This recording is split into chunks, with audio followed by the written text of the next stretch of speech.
I'm being so mean. Oh my god. Hi everyone, welcome to my booktube channel. I'm Siwan and I love to read.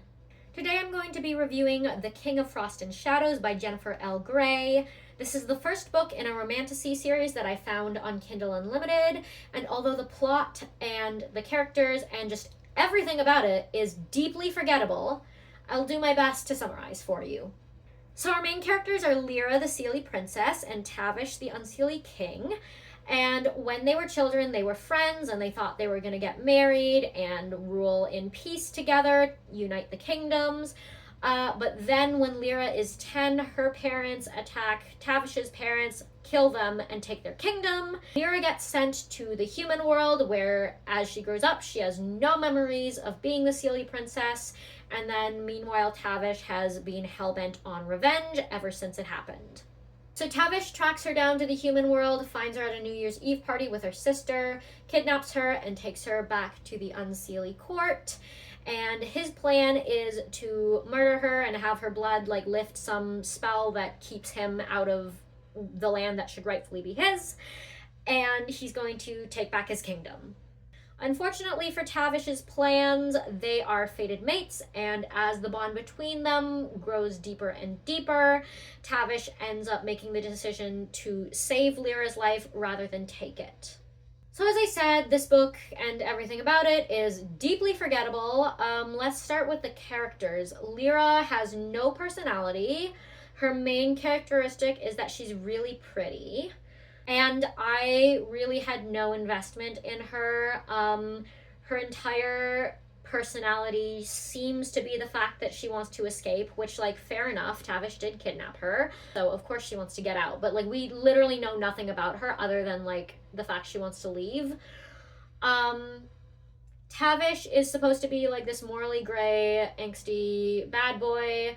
But it's just really annoying when we're in his head because in his perspective, he's just always going between this pull he feels towards Lyra and the fact that he has to kill her to regain his kingdom.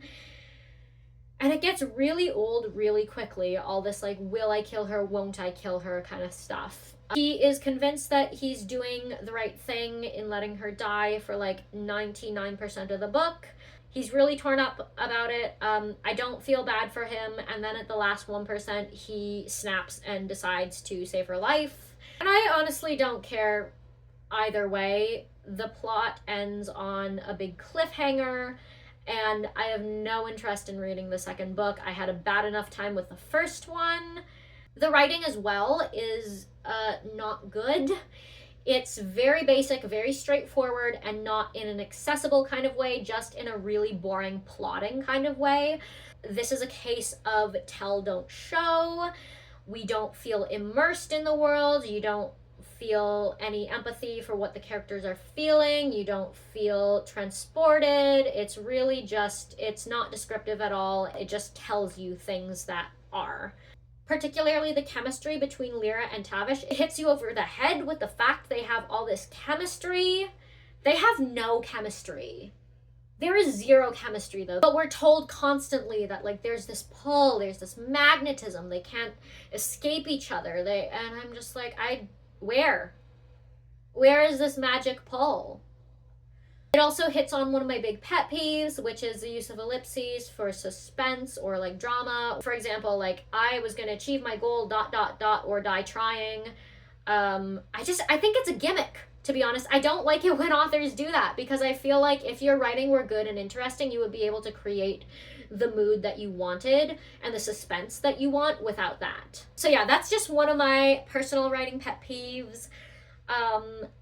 But like I said, the writing really is just not good. It's very basic and boring, and it really just tells us how it is rather than bringing us into the world. Let's also talk about how the second 50% of this book is just the Hunger Games. Lyra tries to escape, and it triggers Tavish to call the Gauntlet, which is these 3 rounds of a fight to the death amongst all the prisoners.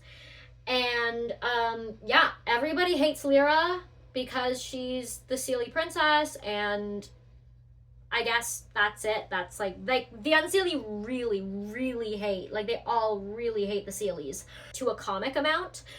But anyway, they have to fight to the death, and Lyra's put in the middle, and they all try to kill her, and she survives because she has a slingshot.